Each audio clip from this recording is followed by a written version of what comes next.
2 Reis 25.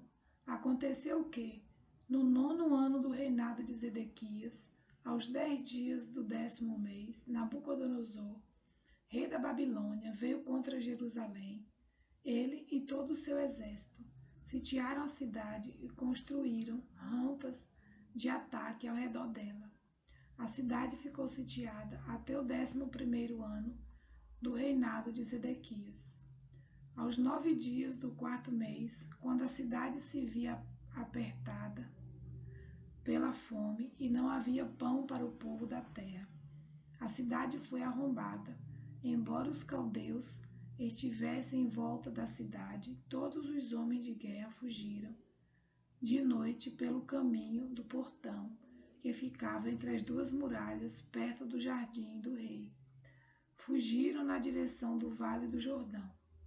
Mas o exército dos caldeus perseguiu o rei Zedequias e o alcançou nas campinas de Jericó. E todo o exército deste se dispersou e o abandonou. Então Zedequias foi preso e levado ao rei da Babilônia, em Ribla, o qual lhe pronunciou a sentença. Mataram os filhos de Zedequias na frente dele, e então lhe furaram os olhos. Amarraram-no com correntes de bronze e o levaram para a Babilônia. No 7º dia do 5º mês, do 19º ano do reinado de Nabucodonosor, rei da Babilônia, Nebuzaradã, chefe da guarda e servidor do rei da Babilônia, veio a Jerusalém. Ele queimou a casa do Senhor e o palácio real, bem como todas as casas de Jerusalém. Também entregou às chamas todas as construções importantes. Todo o exército dos caldeus que estava com o chefe da guarda derrubou as muralhas ao redor de Jerusalém. Nebuzaradã, o chefe da guarda, levou cativos o resto do povo que havia ficado na cidade, os desertores que se entregaram ao rei da Babilônia e o restante da população. Porém, o chefe da guarda deixou alguns dos mais pobres da terra para servirem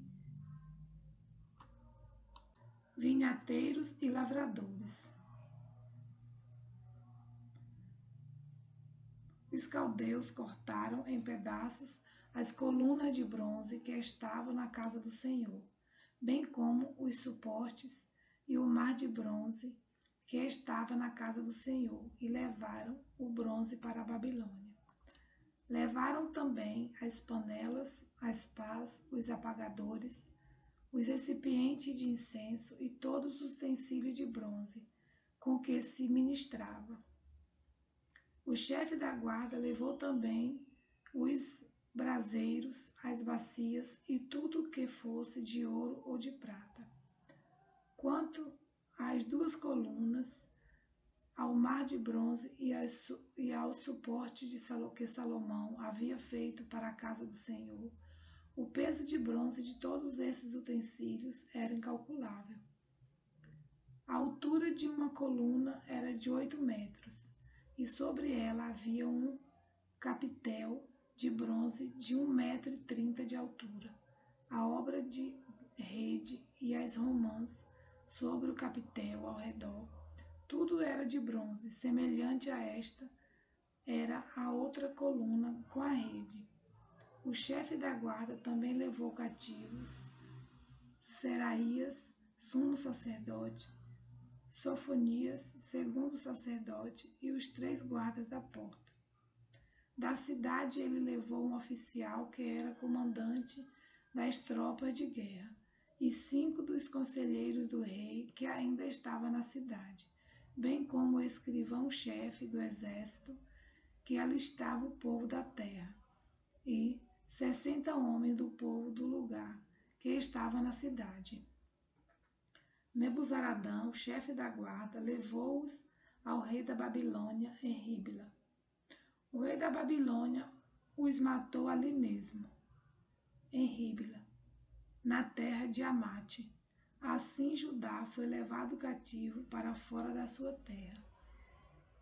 E sobre o povo que havia ficado na terra de Judá, que Nabucodonosor, rei da Babilônia, havia deixado ali, ele nomeou como governador Gedalias, filho de Aicão, filho de Safá.